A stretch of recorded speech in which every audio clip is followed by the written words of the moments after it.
John Pilger. Käynnissä on propagandasota.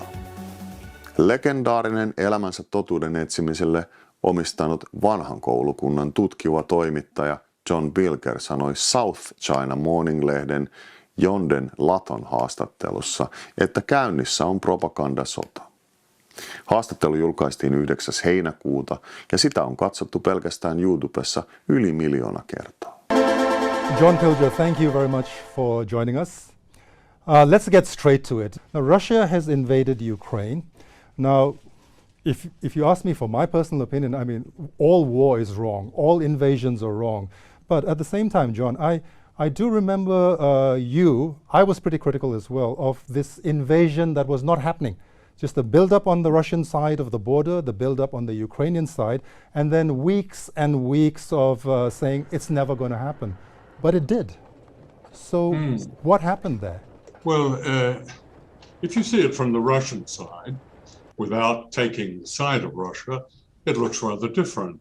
There was Russian troops, as you may remember, up to February, massing on the Ukrainian border, and they eventually invaded. That was the news on this side of the border.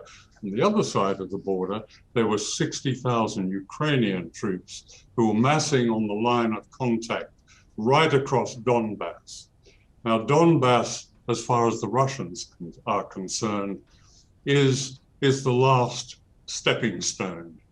You're close by Russia, you have a strategic advantage over Russia.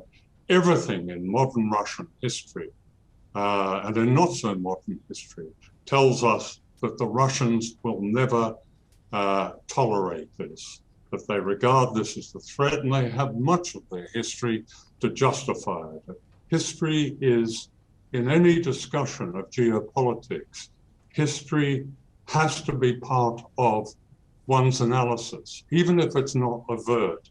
It has to be understood. There has to be a basic knowledge of it to understand why things are happening or what is likely to happen.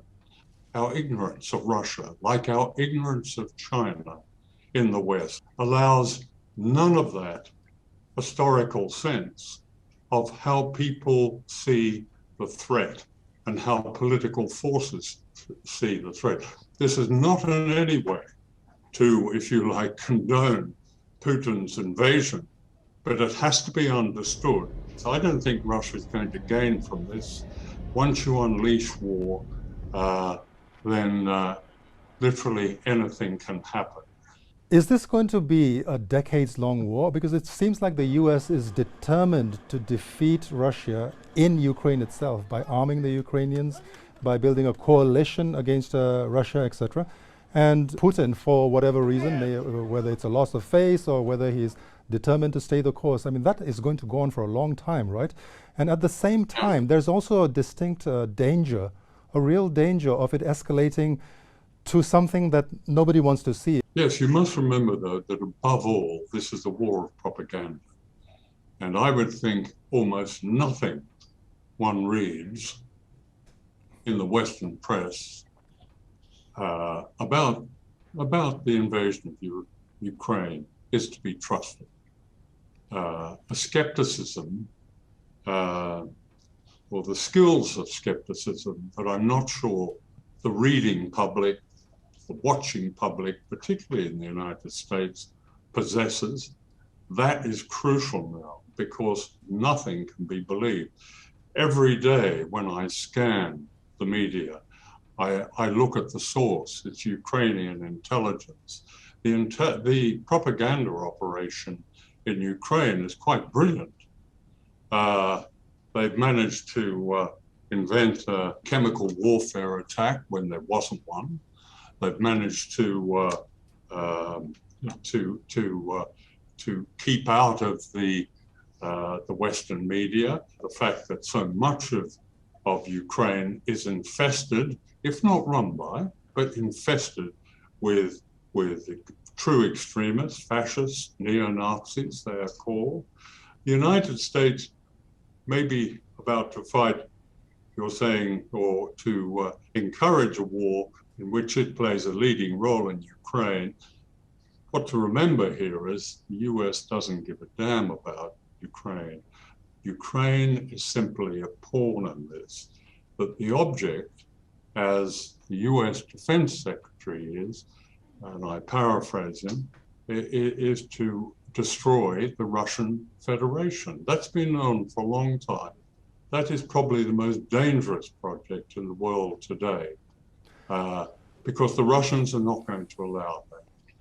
When you talk about not trusting anything that you see in the media, unfortunately, even being a member of the mainstream media myself, I have to agree with you to a great extent there because of the disproportionate coverage in this war.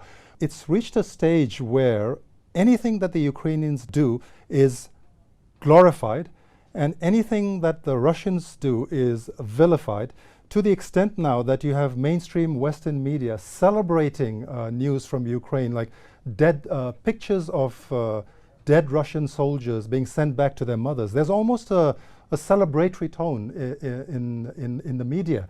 And this begs the question, what happened to empathy? We're not asking for sympathy here, not asking for sympathy for the Russians as an invading force, but empathy for humans, right? For young lives, soldiers who've been sent into war, not by their choice. They follow, this is the military, they follow orders. Well, I've spent my career working in the mainstream, and I've covered probably 7, 8, 9 shooting wars. I've never seen a coverage so utterly consumed by a tsunami of jingoism and of manipulated jingoism as this one. And that's why nothing should be trusted. I say that to people all the time. I said, unless you're going to sit in front of your television and deconstruct what you see, actually take it away with you and check it and try to verify it as much as you can. And if you can't, to discard it. Well, most people don't have the time to do that. I don't have the time to do it. Therefore, I have to say I ignore it most of the time. There are honorable exceptions. Of course there are. They're very few and far between. I mean, what has happened in my recent lifetime in the mainstream media is that, now I'm speaking about, I've spent most of my time in the working in the British media, in the British press, is that spaces that were there for journalists who might be called, let's say, mavericks. That is, they made an effort to tell the truth. They went against the grain. That was tolerated. When I went into Fleet Street in London, starting from the 1960s, there were spaces for people like that, and I filled one of them. Those spaces have been closed. Certainly there is much more media, and there's probably much more opportunity. And yet the reporting, this is probably the first war in Ukraine reported by social media. That doesn't call on the highest standards of professionalism. But it does mean that at least we have a way to question what we see and hear and read in the mainstream media. The mainstream media is part of a propaganda war. That's not said or meant to be in any way agitprop. I'm speaking against the craft that, if you like, gave me a home through all my career. But that's the truth. And we must be skeptical. We must be skeptical of absolutely everything.